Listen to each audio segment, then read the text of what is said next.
3 പതിറ്റാണ്ടിലേറെയായി അരയ്ക്കു താഴേക്ക് തളർന്ന കിടപ്പിലാണ് പത്തനംതിട്ട വായ്പൂർ ചെറുകോൽപ്പതാൽ സ്വദേശി തങ്കച്ചൻ. പരസഹായമില്ലാതെ പ്രാഥമിക കൃത്യങ്ങൾ പോലും തങ്കച്ചൻ നിർവഹിക്കാൻ കഴിയില്ല. കഷ്ടപ്പാടും ദുരിതവും മാത്രമുള്ള ജീവിതത്തിൽ സുമനസ്സുകളുടെ സഹായം തേടുകയാണ് തങ്കച്ചൻ. എൻ്റെ ആഗ്രഹം എന്ന് പറഞ്ഞാൽ ഈ പുറത്തോട്ടൊന്ന് ഇറങ്ങണമെന്ന് ആഗ്രഹം. കാരണം എന്തെങ്കിലും ഒരു കച്ചവടം ചെയ്യണമെന്ന് ആഗ്രഹമുണ്ട്. 30 വർഷമായിട്ട് ഞാൻ കടലിൽ തന്നെയാണ്.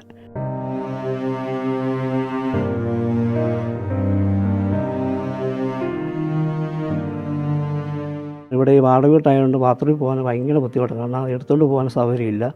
അപ്പോൾ 4-5 മാസം തന്നെയായി ഞാൻ ശരിക്കും കുളിച്ചിട്ട് തന്നെ കുളിക്കാൻ പോലും സൗകര്യമില്ല. പിന്നെ ഞാൻ ഇവിടെ എല്ലാ കാര്യങ്ങളും ഇവിടെ കടലിൽ കിടന്ന് തന്നെ എല്ലാം ചെയ്യുന്നത്. തന്റെ 19-ാം വയസ്സിൽ കൂട്ടുകാർക്കൊപ്പം നാട്ടിൽ വായനശാല നിർമ്മിക്കാൻ തടി കയറ്റാൻ പോയതാണ്. തടി ചുമക്കുന്നതിനിടെ പിടിവിട്ട് തങ്കച്ചന്റെ ശരീരത്തിലേക്ക് വീണ് ശരീരത്തിന്റെ ഒരു ഭാഗം തന്നെ തളർന്നു. അന്ന് തുടങ്ങിയതാണ് കട്ടിലൊതുങ്ങിയ ദുരിത ജീവിതം. 30 വർഷങ്ങൾ പിന്നിടുന്നു അരയ്ക്ക് താഴേക്ക് തളർന്നു കിടപ്പിലായിട്ട്. മറ്റൊരാളുടെ സഹായമില്ലാതെ കട്ടിലിൽ നിന്ന് ഒന്ന് അനങ്ങാൻ പോലും തങ്കച്ചന് കഴിയില്ല. ഞാനൊരു 19 വയസ്സുവരെ ഓടി നടന്ന ഒരാളായിരുന്നു.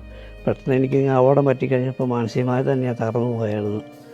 കാരണം ഞാൻ ചെറിയ ജോലിയൊക്കെ ചെയ്ത് സ്കൂളിൽ പഠിച്ചുകൊണ്ടിരിക്കുമ്പോൾ അങ്ങനെ ജോലിയൊക്കെ ചെയ്യാൻ പോകുമായിരുന്നു. അങ്ങനെയൊക്കെയാണ്. അമ്മയാണ് നേരത്തെ മരിച്ചുപോയി. 2008 തന്നെ അച്ഛൻ മരിച്ചു. അച്ഛൻ എന്നെ പിന്നെ ഈ അപകടം പറ്റിക്കഴിഞ്ഞ് നോക്കിയത്.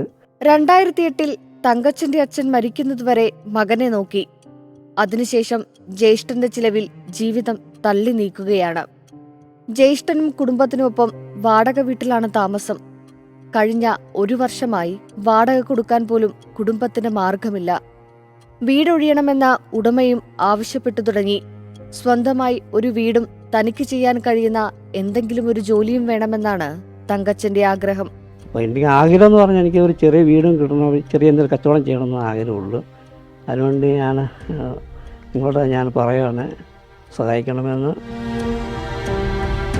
നിങ്ങളെ ആരെങ്കിലും സഹായിക്കുവാണെങ്കിൽ എനിക്ക് മനസ്സിന് എൻ്റെ ജീവിതത്തിൽ ഒരു മുന്നോട്ടുള്ള യാത്രയിൽ എനിക്കൊരു ഒരു ഇതായിരിക്കും, ജീവിതത്തിൽ സന്തോഷമായിരിക്കും.